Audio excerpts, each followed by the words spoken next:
नमस्कार. सर्वप्रथम जर आपण इंडियन व्हॉइस चॅनलला सबस्क्राईब केलं नसेल तर आत्ताच करा आणि सोबत जो खाली बेल आयकॉन आहे तोही प्रेस करा.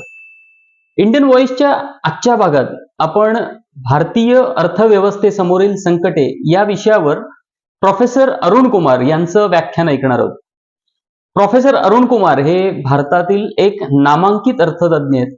त्यांची अर्थ विषयावरील the black economy, higher education, Indian economy since independence, demonetisation, GST अशी पुस्तकं प्रसिद्ध झाली आहेत. थोडक्यात सांगायचं झालं तर when doctor Arun Kumar speaks people listen असं म्हणायला हरकत नाही. So let's try and understand his analysis. Thank you very much for that initial welcome. Thanks to the Bank Employees Federation of Maharashtra for inviting me in your midst to give this talk. I think it's a very opportune moment, as we've already said, where the BJP has lost its majority in Parliament, and I have written several articles after that pointing out that there will be a change. Because if there's no change, then the instability will go up. So whichever way it happens, there will be an impact of this, which will play itself out in the coming years.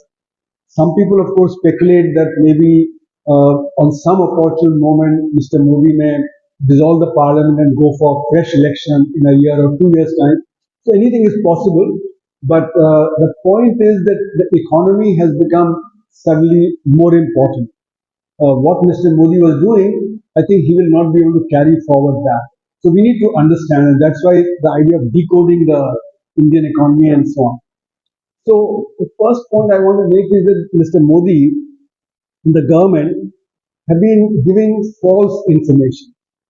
And this false information is being spread through the media. So the first thing that Mr. Modi claims is that Indian economy is the fastest growing economy amongst the major economies. Now that I will point out why that is not true. And second, they're saying multi-dimensional poverty, we have brought down 25 crore people below that level. That is also not true. So we'll come to that. Then it says employment generation is robust. That also is not quite true. And why that's not true, we'll talk about that. Then inflation is under control. Though the food prices are rising. But inflation is the rate of price rise. Inflation going down doesn't mean prices are going down. It only means the rate at which prices are going up is less. So it's like a bus. If you are sitting in a bus and you are approaching your bus stand, then the speed of the bus is slowing down, but the bus is still moving forward. So when the rate of inflation goes down, it doesn't mean that the prices begin to fall. Prices are still rising, but they're rising less. And in India, because 94% are in the unorganized sector, they don't get a wage adjustment when the prices rise. Therefore, their situation comes down. So even though the inflation rate may come down, it doesn't mean that the marginalized sections have a relief because inflation rate has come down. So inflation also must be understood in its own way. Then the claim that India is now a wish guru, that we are now the dominant power and everybody is listening to us and so on. But the point is that what does a Vishwaguru mean? Vishwaguru means that people are attracted to you. But are people from Japan and America coming to India? Indeed not. In fact, you see crowds outside Canadian embassy, outside American embassy, outside British embassy of young people wanting to go. And as it was said in the parliament in 2023, 2.5 lakh Indians gave up Indian citizenship. So if India was indeed a Vishwaguru, then actually there should have been reversal. Indians, instead of going abroad, people should have been wanting to come to India. So in what way are we Vishwaguru? That's also something that we have to worry about. And we want to curtail imports from China. We have an $80 billion deficit with China. We want to curtail that, but we are not able to curtail because not only are we importing high technology items for automobiles, for electronics, for APIs, for pharmaceuticals, etc., we are also importing low technology items. like Ganesh Murti and like the Pichkari for Holi and Diwali lights and so on, which means that even in terms of technology, we have not managed to do what we need to do to become a Vishwaguru. So in technology also we are weak, and we are only spending 0.7% of GDP on R&D, whereas China is spending 3%, and their economy is 5 times larger than us. So therefore they are spending 20 times more on R&D than India is spending. And that's how they become the manufacturing hub of the world, which we haven't managed to become. So, we should take all this as a propaganda, basically to tell the people that we are doing very well, and therefore, don't worry. So don't worry about your own situation now. Whatever is your situation, we are doing very well. So that is the kind of message that is sought to be given. Then it is said that we have curbed the black economy.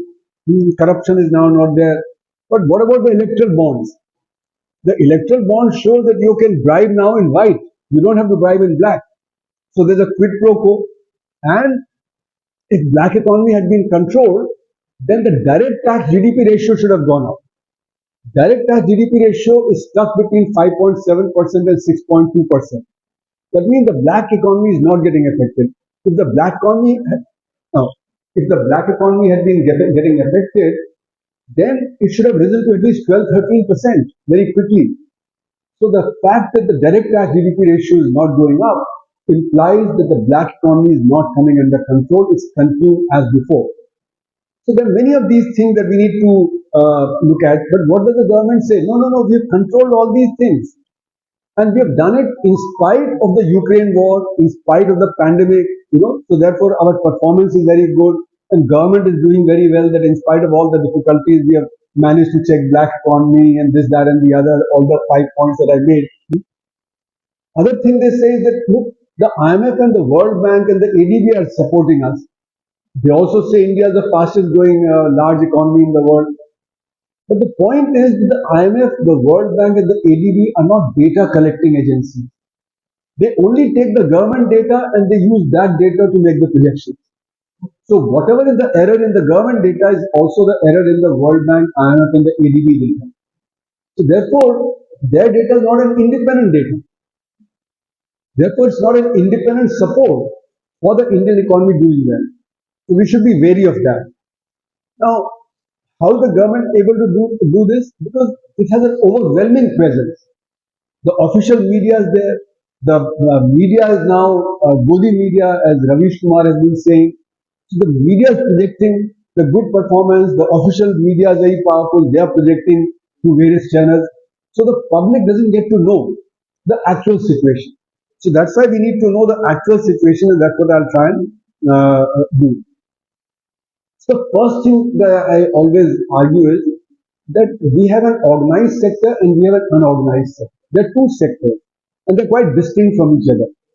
The organized sector employs 6% of the workforce. The unorganized employs 94% of the workforce. The unorganized sector produces 45% of the output, and the organized sector produces 55% of the output. So 6% of the people in the organized sector are producing 55% of the output, and 94% in the unorganized sector are producing only 45% of the output. And within that also, in agriculture, you have 46% of the workforce, and they are producing about 14% of the output. So therefore, the disparities are very large between the organized sector and the unorganized sector, and within the unorganized sector between agriculture and the non-agricultural sector. So therefore, we have to, when we do our analysis, we have to ask from whose point of view are we asking the question. Are we asking from the point of view of the organized sector or the unorganized sector? The organized sector doing well, the stock market doing well, doesn't mean the unorganized sector is doing well. Okay? So 94% in the unorganized sector, they are suffering as a result of all this. And since 2016, this economy has suffered 4 shocks which have affected the unorganized sector.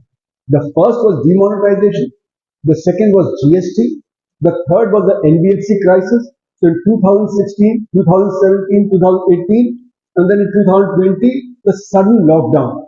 That sudden lockdown also damaged the unorganized sector very badly. Now, the unorganized sector is not captured properly in our data. What happens is that in 2015-16, a survey was done of the unorganized sector enterprises. After that, in 2020, it was supposed to be, it was not done. So we are using the old data from the 2015-16 for this thing. Now you can see how the data is incorrect. Take agriculture for instance. In the case of agriculture, the quarterly data assume the targets have been fulfilled. Whether the production is actually fulfilled, the targets or not, it is assumed in the quarterly data that the targets are fulfilled. And we know several times the targets are not fulfilled. Like year and a half back, in the month of March, there was excess heat, the wheat crop was less. Then in the Kharif crop, the rains were delayed, so paddy crop was less. So targets were not fulfilled. And you can see even now, the government claims that we have a record output of wheat and paddy. Now, if you have a record output of wheat and paddy, the prices should not go up of wheat and paddy. Then the government banned the export of wheat and paddy also, and still the prices went up. So what it implies is probably the production was not what the government was claiming it to be, because the production was a record production, and you banned the export of wheat and paddy, then the prices should not have gone up.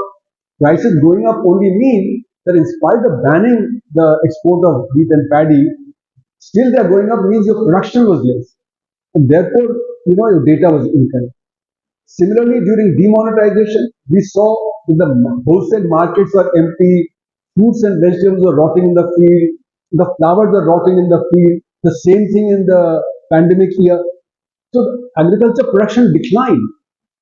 And yet, it was said that the agriculture production was a record high. So agriculture data itself has a lot of problems. So basically what is happening is that we are proxying the unorganized sector by the organized sector. So what does it mean? That organized sector data you get it. So if it's rising, then you are assuming that the unorganized sector is also rising. So a declining sector is being represented by a rising sector. So your GDP is overestimated. So that's why my argument has been that actually what you have is a situation in which, because of the shocks, and you haven't changed the methodology, because when there's a shock, you should change the methodology of estimation, but you haven't done that, and therefore, because of the wrong methodology, you're getting 7% or 8% growth of the organized sector, but that doesn't represent the growth of the unorganized sector. If you take the unorganized sector and suppose it's declining by 5%, then your rate of growth will be between -2% and +2% in the last 8 years, rather than 6.5% average with the government claims. So 6.5% rate of growth is incorrect. The rate of growth has been between -2 and +2. What is the implication? We are still the 9th largest economy. We have not become the 5th largest economy. One of the propaganda point is that we have become the 5th largest economy, and by 2027 we will become the 3rd largest economy. But if you've been not growing at 7%, you've been growing at between -2 and +2, close to maybe 0 or 1% average for the 6.5 years, then your economy is still roughly where it was. It's not grown very much. So therefore, we have not been growing fast. And what is the other implication? Other implication is we have forgotten the unorganized sector, because we don't get the data for the unorganized sector. The data is incorrect, what we are using. So this is what I call the colonization of the unorganized sector. The unorganized sector is being colonized by the organized sector. Now, think about how wrong our data is. Go to the demonetization year of 2016-17. Everybody saw markets were empty, malls were empty, production was affected, the warehouses were full of unsold goods, etc. And yet, for the decade of 2010 to 2020, the highest growth rate is given for the demonetization year at 8.1%. How can it be? When for 5 months, November, December, January, February, March, for 5 months your output was badly affected. How can it be the record high 8% rate of growth for the year of 2016-17? In my book on demonetization in black economy, I showed that probably the rate of growth was closer to -1% rather than 8%. In other words, for the demonetization year itself, the error in the growth rate was at least 9%. And that is because you didn't change the methodology. You needed to change the methodology because there was a shock to the economy. And then after that shock came the next shock of GST. So first shock in November 2016, and then the second shock within 8 months in July 2017. In fact, if you remember, in June 2017 itself there was a shock because people had inventory which they wanted to get rid of. So production was already affected in May, June, prior to the introduction of GST on 1st July 2017. So that again impacted. Okay, and the reason is that even though we have exempted the unorganized sector largely from the GST, if you have a turnover of below 50 lakh, you are exempt. If you are between 50 lakh and 1.5 crore, you are in the composition scheme, and you pay 1% tax, and you have to file annual return. You don't have to file quarterly returns, etc. So, in other words, what was happening was that the unorganized sector should have benefited. But no, I have argued in an EPW paper in 2015, before the GST was introduced, why the unorganized sector will be damaged. The reason is unorganized sector will not get the input credit because it's outside the chain. And if you're in the composition scheme, then the person buying from you has to pay the tax that you did not pay.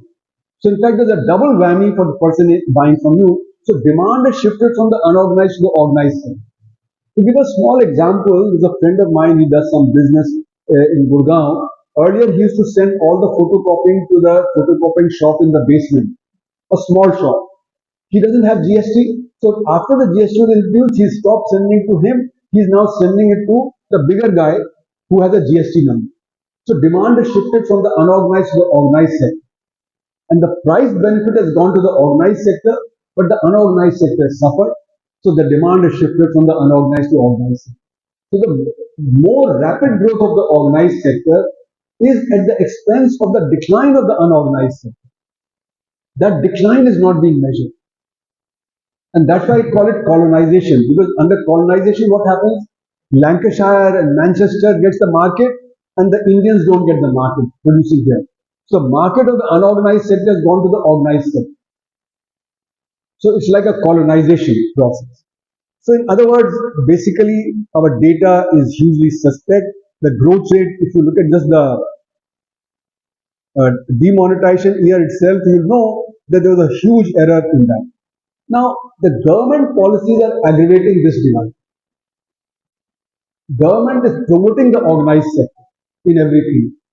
GST was done to promote the organized sector. Demonetization and the idea that we use less currency was to promote the organized sector. This digitization that is being done is also to promote the organized sector. The unorganized sector is too small to be able to go for digitization, for banking and various other things. The average employment in the unorganized sector units is 1.7. That means one main person and maybe one subsidiary person. Now with that, they cannot do the formal things that a formal sector can do. So you can damage the unorganized sector by doing all that. You cannot turn the unorganized into organized, which is the propaganda that the government has, that we will organize the unorganized, we formalize the informal. That is how they are projecting it. But they cannot be formalized, they cannot be made organized, okay? And therefore you can only damage them. So what the government has done is that it has marginalized the unorganized sector, and that is creating disparities to increase between the organized and the unorganized sector. And the government's policies are based on what I call supply side economics. Supply side economics means give incentive to businesses. And to which businesses? Obviously in the organized sector. But supply side economics will work provided demand is there. If demand is short, it will not work. So our problem has been demand shortage rather than supply constraints. So in the short run, we have to generate demand. If I can produce 100 cars, but I'm selling only 70 cars, why would I increase capacity to 110? Because then I'll not sell 40 cars. So therefore, I would not increase capacity unless I have a capacity utilization of 85 or 90. Then only will I invest in additional 10 car production. So supply side economics requires demand to be robust. Demand has not been robust in the Indian economy, as the RBI data on organized sector capacity utilization, they're called OBICUS data, that shows that the capacity utilization has been hovering between 70 and 75%. Of course, during the pandemic, the capacity utilization has plummeted much further, but been hovering between 70 and 75%. And therefore, private sector investment has not been robust. Private sector is not able to invest more unless the demand is more. So we need a demand side policy, which means purchasing power in the hands of the poor.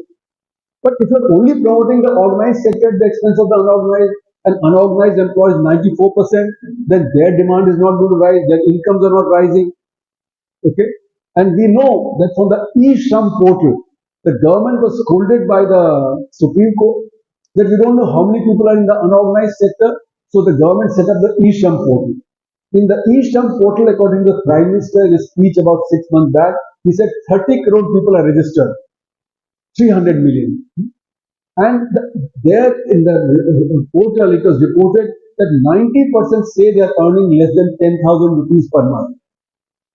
So 1,20,000 rupees per annum. What kind of demand do you expect? That 10,000 rupees per month comes to approximately, in some of my articles I've written, it comes approximately close to the poverty line.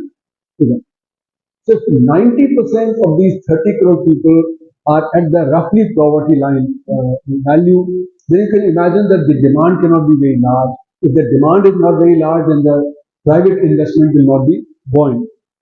So in other words, what is happening is that the government says that we are giving incentive for industry to expand, but that's going to the organized sector, that's creating the disparity, and because of disparity, the demand is not robust, therefore private investment is not robust. And government cannot compensate for that. Government says we are increasing investment in the budget. So government budget 5 lakh to 7.5 lakh to 11.1 lakh crore this year. But bulk of that 11.1 lakh crore is going into capital intensive projects, into freight corridors, into big highways, into IT sector, into power, etc. These are capital intensive, these are not labor intensive. So in the first round, they do not generate much employment. Because if you see a modern highway construction, you see 10 people working with big bulldozers and big cranes and so on. Earlier in the 70s and the 80s, a construction project or road project, I would see hundreds of people working because they were working manually. So these modern day highway construction and all these other things also do not generate employment. In the second round, they may because of the increase in demand for steel and cement, etc. But in the first round, they will not generate. And where have you cut? You've cut on rural employment guarantee scheme, which is completely labor intensive. You've cut on education and health in real terms, which is also employment generating. You've cut on rural development. So the focus of the budget is to shift towards the organized sector, to capital intensive projects away from the labor intensive projects. So demand will not be generated. And what we require is the demand generation. So what the government strategy, I call the twin strategy of the government. The twin strategy is to create large conglomerates. Adani, Ambani, Tata, allow them to acquire assets and keep 800 million people poor who you can give at the time of budget 5 kilo of ration, gas, supply or something and try and get their vote. So this is the twin strategy that I have been talking about for the last 3-4 years, which the government is pursuing. Now these chaebols of South Korea, how have they become big? They have developed some technology. Like Hyundai has got technology, Samsung has got technology, etc. But our chaebols are not involved in technology development. Neither the Tatas, nor the Birlas, nor the Ambanis have developed new technology. They've acquired assets, especially Adani. Whatever is a profitable project, they have been allowed to acquire them. So they have grown through acquisition, not through technology development, not through competition in technology to advance Indian technology. Okay. So this chaebol model in India is only leading to greater disparity between the top. So you have now the third largest number of billionaires. So even though in per capita income terms we are at the 137th spot, but in terms of billionaires we are the third highest. So how come when the per capita income is so low, how do you have so many billionaires It only signifies a large gap between the rich and the poor. So this is a pointer to that. And what I've also been pointing out is that, as I said, if we were really a Vishwaguru, if our industry was doing very well, we had captured the manufacturing, etc., in the world, then Indians would not be leaving India and going abroad. There'd be much more employment. Today, people are willing to go to Ukraine, people are willing to go to Russia, people are willing to go to Israel, because the situation in India is very bad for employment.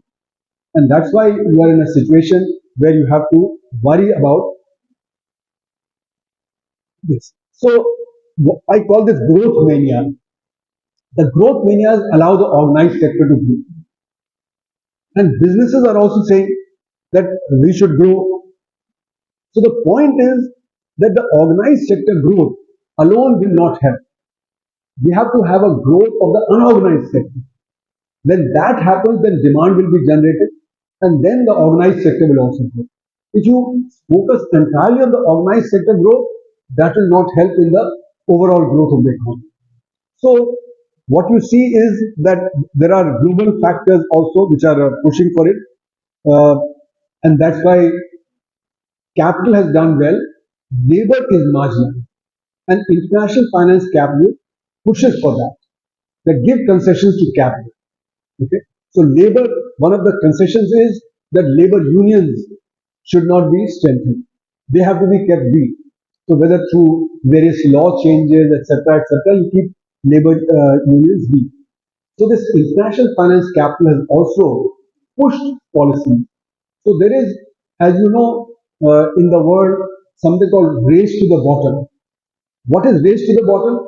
Race to the bottom means that in Europe, after Soviet Union collapsed, after 1990-91, the East European countries were in trouble. They did not have capital.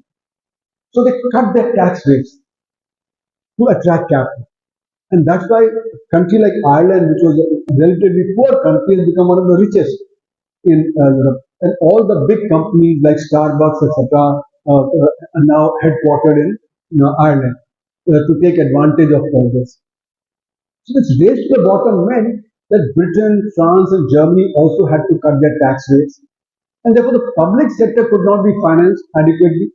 So public services, whether it be health services in England, etc., they came down, and other countries in the world also had to cut tax rates, and therefore the capacity to finance public sector came down. And therefore, the move was and move has been since 1991 to privatize the public sector, to try and get some resources out of that for covering your budget deficit.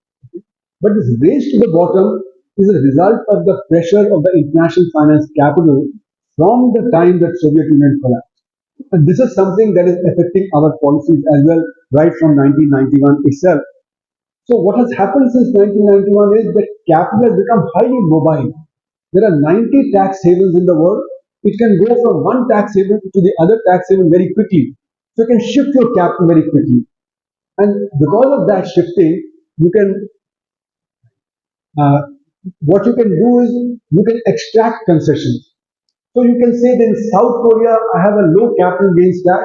So unless you give me a low capital gains tax, I will go to South Korea, not compete. So countries are made to compete with each other. And within a country, states are made to compete. You will say, Gujarat is giving me this concession, Maharashtra is not giving, so I'll go to Gujarat. I'll go to Andhra Pradesh or, to say Tamil Nadu, depending on the concession. So you extract concessions as a result of this mobility of capital. Labor does not have such mobility. So labor has been at a disadvantage. Capital has been rising since the decline. So in other words, what is happening is that the capital is on the ascendancy and labor has been declining. And that is one important source of the inequality, the growing inequality in our midst. Now, so what does business say? Business says grow first and then we'll distribute. But this doesn't happen. Our rate of growth has been good, but distribution has been very poor. And that is because at every step, what do business people say? They say, we are contributing to growth, so we should get the benefit of growth. So in fact, inequality results in more inequality because at no point has business said, okay, we have earned enough profit, Now we can have better distribution. It always wants more. And the way it is put is that do you want to distribute poverty? If you say that there should be redistribution, then immediately the thing which even the Prime Minister said the other day in one of his interviews, so you want us to redistribute poverty. Now, this is a very evocative way of putting it, whereas actually the fact is that if you had more equitable growth, the growth would be strong and the distribution would be better. So therefore, you would not have this growing inequality that you have.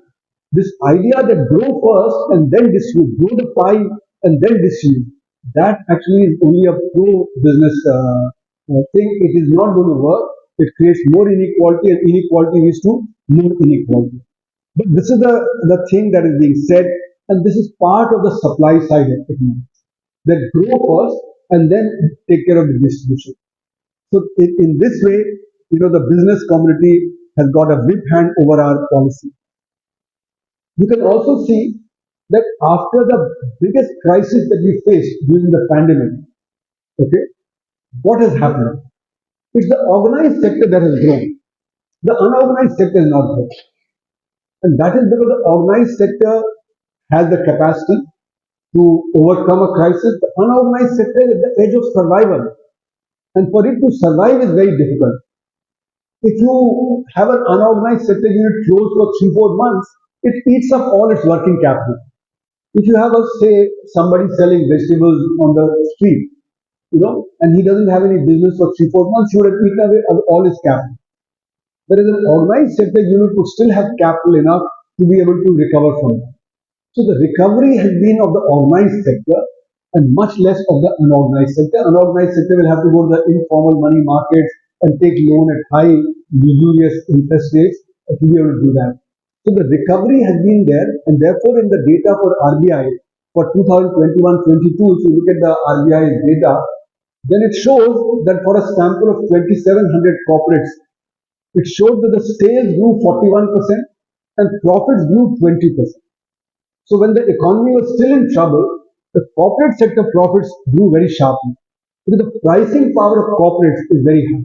They can raise prices. Unorganized sector cannot fix its prices. Agriculture cannot fix its prices. So the corporate sector pricing power and its recovery was much better, and that's why profits grew 20%. In a situation where the economy was still facing a crisis in 21-22, the profits grew fast. So in other words, it shows that the corporate sector is able to take care of its interests by pressurizing government, by taking care of the market power, and so on, but the unorganized sector cannot do that. So that's what I again refer to colonization of the unorganized sector by the organized sector, because organized sector can take care of itself. The unorganized sector cannot do so. Now, as a result of that, what happened was that soon after the pandemic ended, the inflation rate was very high. The wholesale price index was rising at about 14-15%. The consumer price index was rising at about 6-7% after that. So when the demand was low, how come this was happening? And this was said to be supply constraint. But in addition to supply constraints, it's also the pricing power of the corporates to be able to raise prices, to be able to make much higher profits. So to sort of step back a little, it's not that only with the pandemic that the gap increased in the organized sector grew and the unorganized sector declined. Even before the pandemic, if you see, the rate of growth had collapsed from 8% quarter by quarter to 3.1% in the quarter just before the pandemic. So from 2017-18 quarter 4, where it was 8%, to 2019-20 quarter 4, just before the pandemic struck, the rate of growth had dropped to 3.1%. And why was that? Again, that was because of shortage of demand. Because of the shortage of demand, the rate of growth cannot be sustained at a high level. So inequalities result in a lowering of the rate of growth. I had some graphs, but because we don't have a PowerPoint presentation, so now what is the evidence of the decline in the unorganized sector? Because people ask me, where is the evidence for the decline of the? So I've looked at say retail stores. The local retail stores, their business has come down, e-commerce has gone up. I can only say for my own family, before the pandemic, we bought nothing from e-commerce. Now 90% comes from e-commerce, and we don't visit the neighborhood store. So e-commerce has grown at 20, 30, 40%. The neighborhood stores have declined as a result because the business is shifting from there. So in our own small shopping center in JNU, where I still go sometimes, each of the stores says our business has gone down by 30, 40% as a result of this shift. People are coming less to us, people are ordering on the this thing. So this is in the trade sector.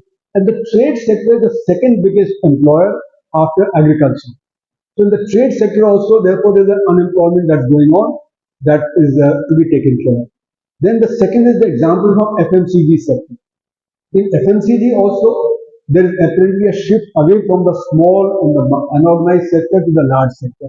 So I remember Hindustan Unilever report 2 years back, soon after the recovery from the pandemic. He said we are very happy because our share of the market is increasing. And why? Because the small scale is not able to cope with this. So therefore, the small scale is in the decline, and that demand is shifting to us, so our market share is increasing. Then you look at the leather goods sector. Leather goods sector, there's an interview on CNBC of the largest manufacturer of leather goods. And he was saying, we are very happy because demand has shifted from the unorganized to the organized sector. He said, in the leather goods sector, the 80% is in the unorganized sector, 20% is in the organized sector, and demand is shifting from unorganized to organized sector. So we are growing very well, we are doing very well. Then in the luggage industry, VIP industry is the largest in the luggage industry. Mr. Podar was being interviewed. Again, exactly the same thing. He said demand is shifted away from the unorganized to us. We are doing very well. We are doing well. Then pressure cooker industry. Mr. Jagannathan, chairman of the prestige pressure cooker industry and the chairman of the overall pressure cooker industry, he said we have 5 units in the organized sector, 25 in the unorganized sector. We 5 are growing at 24% because the unorganized sector is declining. So industry by industry, you have these cases coming where actually the demand is shifted from the unorganized to the organized sector. So that shows that the unorganized sector is being unambiguously declining. Now, if in agriculture you take out 14% and then the 31% is coming from the unorganized sector, if the unorganized sector is declining at 5% even, so that's minus 1.65% coming from there. And the organized sector is 55%. Even if that's growing at say an average of 6%, that gives you 3.3%. So 3.3% minus 1.6, therefore you come to about 1.5% rate of growth. That's why I've been arguing that our rate of growth is between minus 2 and plus 2% in the last 7-8 years rather than 6-7%. So we are not subtracting the decline in the unorganized sector in our official data. That's why it's creating huge problems.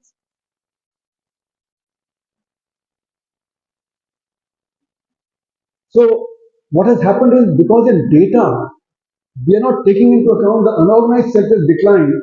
So we claim the rate of growth is good. And if the rate of growth is good, then policy doesn't have to do anything special.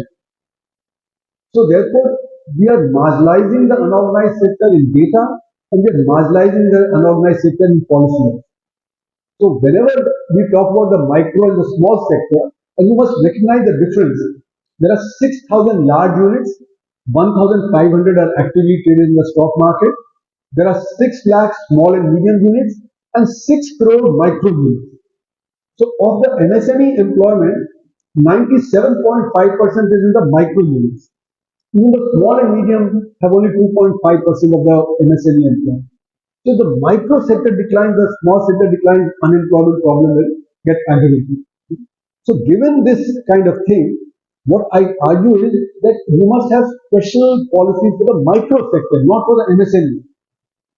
MSME policies mean the benefit will go to the medium sector, which is still fairly large, okay, but will not trickle down to the micro sector. So you must separate the micro from the small and medium and have special policies for the micro sector if you want them to benefit. Now, what we do is we have MSME policy which the medium sector gets, and we have policies to benefit the organized sector like the PLI scheme and other things. Okay. So what I say is that we have marginalized the unorganized sector in data and they marginalize the unorganized sector in policy also, because the policy doesn't take care of them. And the shocks have been all on the unorganized sector. Why? Because when you did demonetization, cash was short, and because cash was short, they could not produce. Because cash is not eaten, cash is used for circulating the economy. So if you're not able to circulate the economy, the unit will close down. Okay. So the demonetization affected the unorganized sector badly. GST, as I said, affected the unorganized sector badly, and the pandemic affected it very badly. And to a certain extent, the NBFC affected the unorganized sector badly. So four shocks in 4 5 years, and that's why it's been in the decline. And therefore, I argue that there's a colonization of the unorganized sector in data and in policy. And therefore, the unorganized sector is getting colonized. So that's why I've been arguing that in India there are two circles of growth, the organized sector separate and the unorganized sector separate. And if we have to do any analysis, we must do this disaggregation. So whenever on TV or other channels people ask me questions, I say, from whose point of view are you asking the question? They say the economy is doing well. So I say, of course the organized sector is doing well, but that doesn't mean the unorganized sector is doing well. If the average rate of growth is only 1% or half a percent or 2%, and the organized sector is growing at 6 7%, then it must be at the expense of the unorganized sector. So you have to take that separately. So from whose point of view are we doing this? So in other words, this kind of dual policy is leading to large amount of inequality. And inequality also is a place. What we are talking about usually is the inequality in consumption. But inequality is of three different kinds. It's in consumption, it's in income, it's in wealth. The more you have income, the smaller is the percentage of your income you consume. Recently, there was some data that was released. You may have seen that in Times of India and other places. So, suppose, for instance, I'm a rich person and you are a poor person. If you eat 1 kilo of salt, I'm not going to eat 1,000 kilo of salt. I'm also going to eat, if you eat 1 kilo of wheat, I'm not going to eat 1,000 kilo of wheat, right? I'll also eat maybe even less than 1 kilo. So, consumption inequality is the least. Second is the income inequality, and the third is the wealth inequality. Because the higher is your income, more is your saving, and therefore more is the increase in your wealth. So the hierarchy is consumption inequality, then income inequality, and then the wealth inequality. So wealth inequality has become very high. That's why you have the third largest number of billionaires as a representative of the rich. Okay? And you have the poor people who are earning less than 10,000 rupees per month. This is what the eSham portal data suggests. And we've had data from Credit Suisse, we've had data from Oxfam. But mind you, the Credit Suisse and the Oxfam data doesn't take the black economy into account. It's only the white economy data that is used there. So therefore, if you include the black economy, the inequality is even higher than what the Credit Suisse and what the Oxfam is giving. Okay. So in my black economy book in 1999, I showed that if on the white economy you take the top 3% as the rich and the bottom 40% as the poverty line, then in the white the ratio is 12:1. But if you include the black economy, it became 57:1. So the real inequality comes from the black economy, because black economy is concentrated in the hands of 3%. And this inequality is not taken into account in our official data, is not taken into account in Oxfam data or in the Credit Suisse data, etc. The point is that inequality is becoming exceedingly high, and as I said earlier, inequality becomes the cause of the low demand, and therefore even the organized sector rate of growth declines after that. So therefore, equitable growth is very, very essential. Now, we talk about inequality in the aggregate, but it is a disaggregated one also. So you have inequality between capital and labor. As I said in the beginning, capital is being getting concessions, labor is declining. Then between the organized and the unorganized sector. Then between the large sector, the small and medium sector, and the micro sector, there's inequality. Then between agriculture and non-agriculture, there's an inequality. Then there's urban and rural divide in inequality that we have to take into account. Then between caste and community, there are certain castes and community which have much lower incomes as the report, Structure Committee report in 2006 pointed out that Muslims are poorer than even the Dalits in large parts of the country. Then you have the regional divide between some regions doing better than others. Then you have the gender divide between male and female. So in other words, we have all these different kinds of inequality to address, and they are linked up to the macro in a very big way. Now, this inequality that I mentioned about the black, I think this is battery.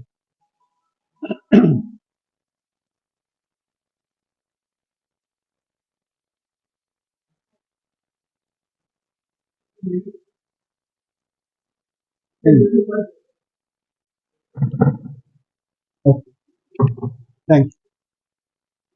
So this black economy, which aggravates our inequality, that black economy is concentrated in the hands of 3% of the population. So 97% suffer, 3% of the beneficiaries of the black economy. And that's why this ratio of 1 is to 12 became 1 is to 57. And that was in 95, 96. Today, I dare say the ratio will be much worse because the size of black economy is increased dramatically after 95, 96. The second point is that black economy leads to policy failures. So as Mr. Chidambaram said in the 2005 budget, expenditures don't lead to outcomes. That means we spend money on schemes, but the outcome is not there. So policies fail, whether it be policies towards education, whether it be policies towards health, etc. And the second thing is that as Rajiv Gandhi popularized in 1988, when 1 rupee is sent, only 15 paisa reaches the ground. So because of black economy, A, we don't have proper tax collection, and B, whatever tax is collected and spent, it doesn't give you the benefit it should give you. So there's a double whammy because of which policies fail. So I've characterized the black economy as digging holes and filling holes. Now, what is digging holes and filling holes? During the day, you set one person to dig a hole. At night, you set another person to fill the hole. So next morning, you have two incomes but zero output. So I call this activity without productivity. So the productivity of the economy goes down. That means the investment that you make in the economy doesn't give you the result it should give you. Okay. So to give an example, you take a road, you don't put enough tar, you don't put enough aggregate in it, the rains comes, it gets washed away. Therefore, you don't get the benefit of a good road. The roads are potholed, the car's axle break down, car's speed slow down, the consumption of petrol goes up, right? So instead of the investment yielding you benefit, it is not yielding the benefit it should yield. So investment productivity comes down, and as a result, I have shown the economy's rate of growth comes down. As compared to the potential rate of growth, I've shown in a paper in 2005 that the rate of growth is 5% less than what it could have been. So if you add 5% to the Indian economy's rate of growth since the 1970s, today Indian economy would have been 8 times larger. So we would have been about $25 trillion size, not 3.5 trillion. So we would have been same size as the US economy. So black economy has an enormous deleterious effect on the economy, its productivity, employment generation, and various other things. And this electoral bonds scheme is a terribly damaging scheme because now, without worrying about being caught, you can drive. So, as we can see, the data that has been revealed, there's all the quid pro quo. Whether it be the pharmaceutical companies, whether it be for getting contracts, whether for other favors, okay, money was being paid. So, this black economy has been encouraged as a result of all this. Then there's another thing that we need to focus on, which is the nature of investment in technology today. Bulk of the investment is going into the organized sector. I wrote a paper in 2008 showing that 80% of all investment goes into the organized sector. So for 6% of the workforce, you have 80% investment, and for 94%, you have only 20% of the investment. And in agriculture, where 45% work, you have only 5% of the investment. So what is happening is that investment is going into the capital intensive. It is not going into the unorganized sector where you have much more employment generation. So therefore, we need to shift this pattern of investment. Otherwise, this problem of unemployment will continue to grow. In 1990, I remember for every work I had to go inside the bank. You're all from the banks. right? Whether to get money, whether to get my passbook filled, etc. Now I don't have to enter the bank on my mobile phone. I can do the transaction, right? I get my statement on my computer. Okay, so therefore the work of banks is increased by thousandfold, but the staff has become half. So this kind of automation, mechanization is also happening in agriculture. In agriculture, you have more tractors and harvester combines and threshers and potato digging machines and plucking apples and so on. So the requirement of labor in agriculture has also gone down. And therefore, there's massive disguised unemployment in agriculture. And this disguised unemployment in agriculture means that the agriculturists have a very bad time because their income is not rising. So the 2017-18 survey showed that an average agriculturist earns 27 rupees per day from agriculture. So he has to do something else. Otherwise, he is close to the poverty line. Right? But agriculture is not something that is giving him enough wisdom. So, in other words, technology and investment together are creating massive problem for employment. Technology everywhere, and mind you, this is now. Imagine the use of AI. Imagine the use of the various other kinds of automation that are coming, like autonomous vehicles. Millions of jobs of drivers will go if autonomous vehicles come. In 2016, I had gone to lecture in the USA, and my nephew is a very rich cardiologist there in Philadelphia. So he said, "Mama, let me take you out," and he brought out his Tesla. He was one of the first to buy Tesla car. So then he opened the front. There's no engine. So I said, maybe at the back. He opened the back. There's no engine. There's no gear. There's no clutch. This is 3 years. I have not gone to petrol pump. I have not gone to get it repaired. There are four motors with four wheels, and that's it.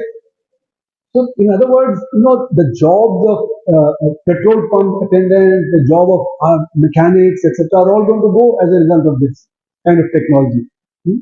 Now, imagine in India, in every street corner, you have a mechanic, you have a petrol pump, and so on. What will happen to their jobs? And this is for the semi-skilled job. Skilled jobs are also on the line. Jobs of doctors, lawyers, chartered accountants, engineers, etc. are also on the line. I read a paper 5 years back that a doctor in a lifetime can absorb 1,000 articles, but a computer can absorb 1 lakh articles. So if you need to know what chemotherapy will better, a computer will tell better than a doctor will. And the doctors are already consulting computers to actually tell what would be a better chemotherapy. Now with AI, you can see teachers' jobs are on the line. With Chat GPT, you can write an essay in 3 seconds, and the computer will grade the essay in another 3 seconds. So teachers' jobs will be on the line also as a result of this. Now I'm not saying it's going to happen in the next 2-3 years, but the direction is there. And by the time Chat GPT 8, 9, and 10 come, imagine the skills, the large learning models that they're employing. Imagine the skills. And if quantum computing comes, quantum computing will be 10,000 faster than the kind of computing we have today. Therefore you can do many more of these things. So in other words, the threat to employment is massive. Now, as a result of all this, I think capitalism is beginning to fail. It's not that capitalism is able to cope with it. If a large number of people don't have purchasing power, then what will you do? So, for the new economic policies, World Bank started proposing it. What did it propose? Safety net. So in 87, Jolly and others wrote a book saying we need safety net. And why do we need safety net? We need safety net because we know people will fall below poverty. So, so that social explosion doesn't take place. We have. So in India also, we had the safety net provisions in the 2005 onward, with right to food, right to housing, right to employment, and so on. But that doesn't solve the problem. Because the basic problem is you're creating unemployment, and then you're creating safety net. And safety net can take care of 5-10%, but not 80%. Okay. So safety net provisions are not going to succeed. So therefore, World Bank realized that unemployment is growing, people don't have purchasing power, and therefore it started talking about universal basic income. So universal basic income is against the capitalist principle that you pay for work done, you don't pay for work not done. That's why the capitalist principle is that you don't subsidize. The subsidy means you're paying for things that you have not done. So universal basic income is an admission that capitalism does not have a solution to this problem of technology, of investment pattern and unemployment. And as a result, after the global financial crisis, some of the richest Americans, they realized that this demand problem is not going to go away. So in 2012, Warren Buffett said, I pay a lower tax rate than my secretary. My secretary earns $1 lakh. I earn more than $1 billion. And she pays a higher tax rate than I do. He says capitalism cannot survive like this. So he made a proposal that the rich must pay more tax. And he was supported by many of the rich in America. Some rich, of course, don't support, but many of the rich in America supported, German rich supported, Italian rich supported, French rich supported, and so on. So I wrote a piece in the Hindu asking, what about the Indian rich? But Indian rich don't want to pay more tax. Huh? So Mr. Chidambaram actually used that quote from my article in a public statement and said, what about the Indian rich? Are they willing to pay more tax? No. So this inequality is having enormous implications. Now, I'd like to also point out that in society, there is a philosophical change that has happened. And what is the change? Consumerism has changed our thinking. So I call consumerism the new opium of the masses. So iPhone 10 comes, 11 comes, 12 comes, lines are formed. Huh? Now, there's not much difference. Huh? And that iPhone can last you 7-8 years at least. But because of competition, we all want to be, so this is called consumerism. Consumerism means consumption for the sake of consumption. So consumerism is a very easy mechanism to divert people's attention. So rather than focus on your problem, you're saying we are happy, we got a big television screen, we've got a new fancy car, we've got a fancy telephone, etc. So the real problems are disappearing. And you get the poor also involved in this kind of consumerism. They are also becoming consumerists because that becomes the philosophical base of society. So in the new economic policies, which I call marketization, markets have come forward and state has retreated. So state is the collectivity. And what are markets? Markets are based on dollar vote. That means if you have $1, one vote, I have $1 lakh, I have 1 lakh vote. Okay, so it's not based on the democracy principle of one person, one vote. It's based on purchasing power, which is what Samuelson in his basic textbook said. The markets are determined by the purchasing power. How much purchasing power I can put into the market. If I have $1 lakh, I can buy a Mercedes Benz. If I don't have $1, I can't buy food. And the markets don't distinguish it in me. So in that sense, markets are, not distinguishing the human content. So I call them amoral and immoral. Because there's an amorality and immorality attached to the idea that the poor cannot buy food, but I can buy my Mercedes Benz or I can build a villa for my comfort. Then there is homo economicus. Markets also depend on homo economicus. Homo economicus means only economics matters, nothing else matters. So therefore, we are all economically determined. So the social and the political and the historical don't matter. So the past doesn't matter. The inequality doesn't matter because that's coming out of the social. So therefore now we don't talk about equity. Forget equality. We don't even talk about equity. So in societies, now equity is not a concern. Forget equality. That's coming out of this idea that we are all homo economic. Then more is better. More is better means if I have one shirt, I'm better off with a second shirt. If I have one car, I'm better off with a second car. And that's the underlying basis of consumerism. And that consumerism is leading to climate change. And that climate change is leading to environmental problems. Okay? And therefore in India now we have extreme weather events. When the rain should not come, rain is coming. When the heat is too high, it affects our agriculture and affects our poor. It leads to further increase in inequality. So this consumerism, which is what I call the new, this thing, the God for people. Instead of religion being the opium of the masses, now the consumerism which has become the opium of the masses, which diverts attention away from your immediate problem. So we don't focus on the immediate issue. And like this, this marketization process, I've written a lot about it. It has made a lot of basic differences in our thinking, and therefore now we don't think as a collective. We think as an individual. So we are atomized individuals. And that's why trade union movement has declined, because trade union movement have been involved in seeing what kind of salary, etc., should be there, individual benefits rather than collective benefits. So focus of unions have also shifted. So like in Delhi University, I could see that in the 80s, when there were 3,000 teachers in Delhi University, and Delhi University was at the vanguard of the teachers movement, when the call was given, 600 teachers would come out of the 3,000 teachers. When I was the president of the JNU Teachers Association, Nandita Narayan was the president of the Delhi University Teachers Association, and she worked very hard. But out of 12,000 teachers, 20 did not come out. Because everybody is now worried, my car, my television, my gains, what my principal will say, etc. So the trade union movement I've seen among the teachers also, which is probably one of the most conscious set of people, even there it has actually declined. They're not able to fight for their interests. So it has had this consumerism, and then many other things are there which I'm skipping. So this marketization has led to enormous problems. Now, where is all this coming from?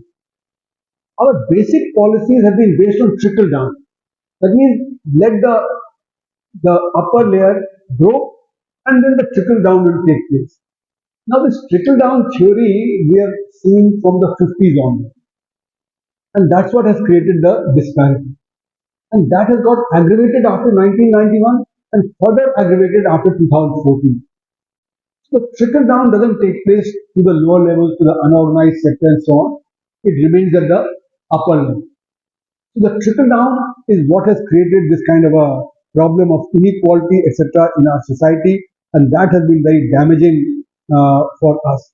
So all these various things that have been happening in our society are with the view that, okay, let the elite have the benefits, and in the 60s, up to the 60s, the poor people tolerated that.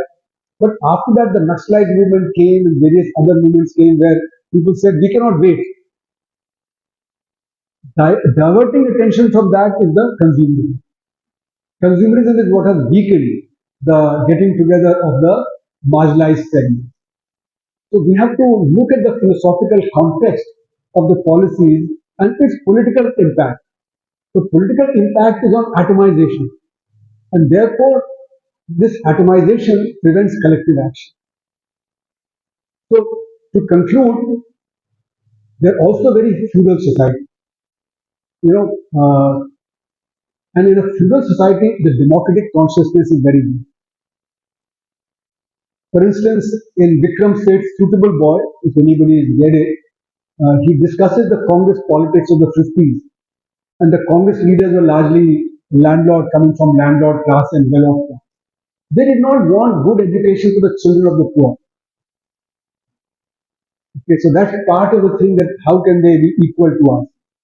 And when between my physics PhD, when I was at Princeton, and coming to India and doing my PhD in economics, I went to do rural development for 1 year in 1976 in Hoshangabad district, Bankhedi.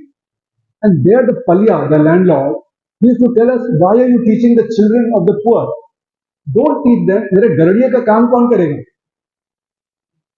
So what was there in the 50s was there in the 70s also, and probably still there, where those who are coming from the elite sections and upper sections, they don't want good education to go down. That's why primary and secondary education is not given the importance that we should give it. And that's why the ACER reports, you must have seen this annual status of education report, that has been coming from 2005, that shows that 50% children in rural schools in the 5th class cannot read second class textbook, cannot do second class maths, cannot do second class writing, and they will drop out. They will never be able to do a modern day job.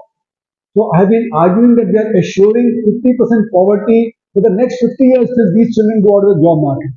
And that too, unless we revise our education system today, which we are not doing. So we conclude. And the ACER latest report 4 months back showed that 40% children in the age group of 14 to 18, which is worse than what the earlier ACER report showing, 40% children in the age group of 14 to 18, they cannot do second class reading, writing, and maths. Much worse than what was earlier. So these children will never be able to do a modern day job, and therefore poverty will persist. And the government is not responsive to this. They're not responsive to the concerns of the marginalized because they're taking care of the district. And the challenge of black economy, technology, and marketization, that's consumerism, that has to be fulfilled. If we don't fulfill that, there'll be no change in society. Employment and social sectors are the big challenge.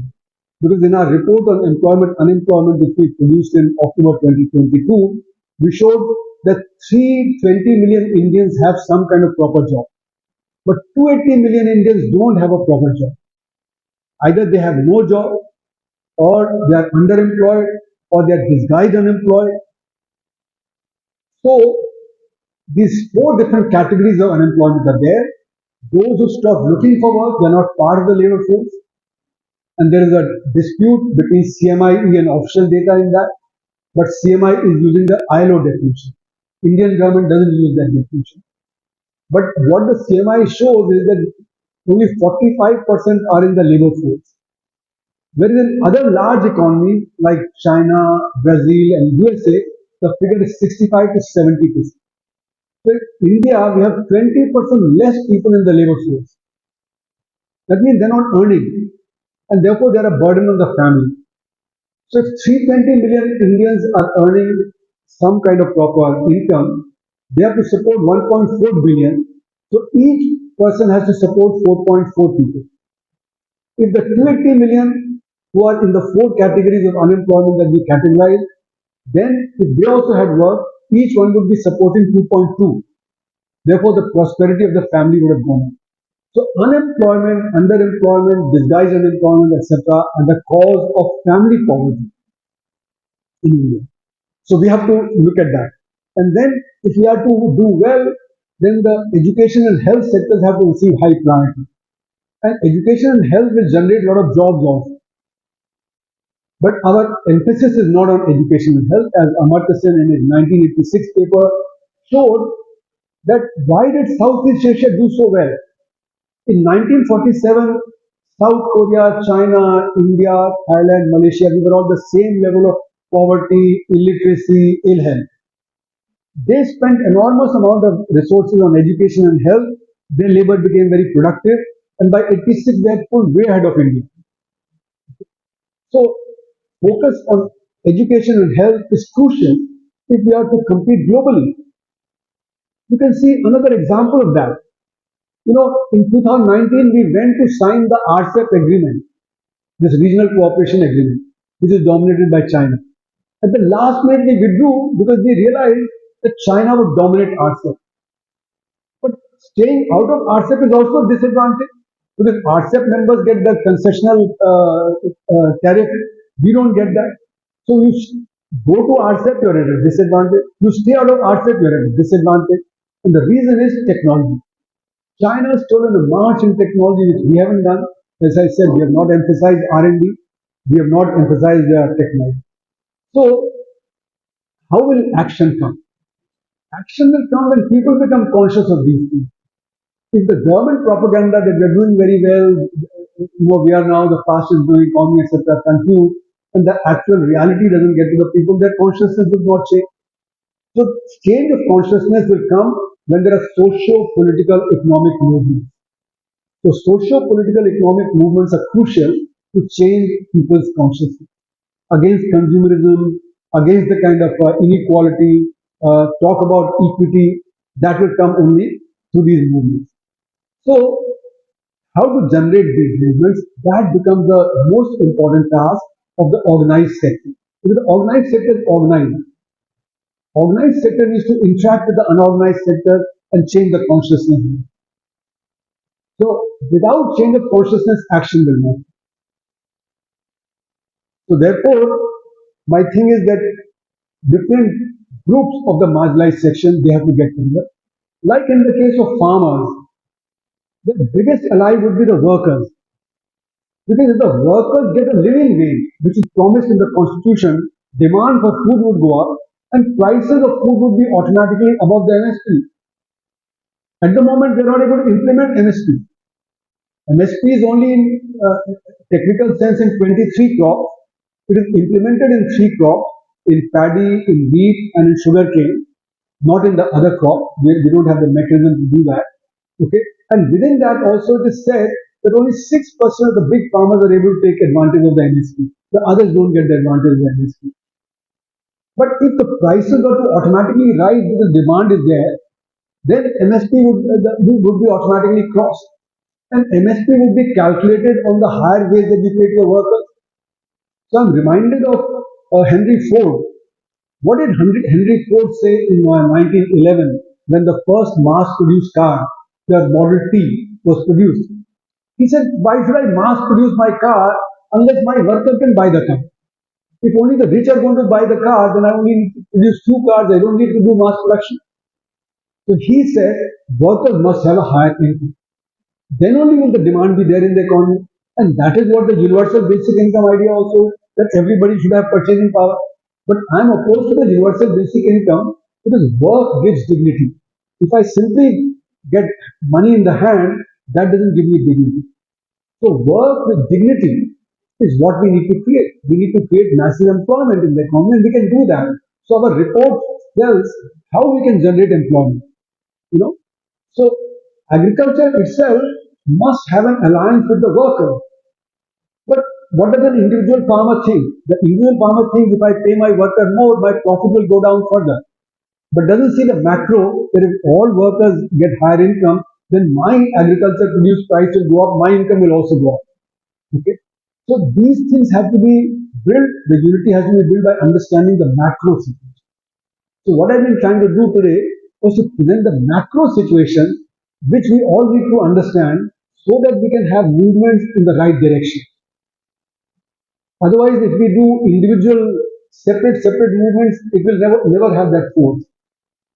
So therefore, my plea is we need political leadership to look at how to strengthen democracy by mobilizing the unorganized. Thank you for your patience. I think I've taken much longer than I should have.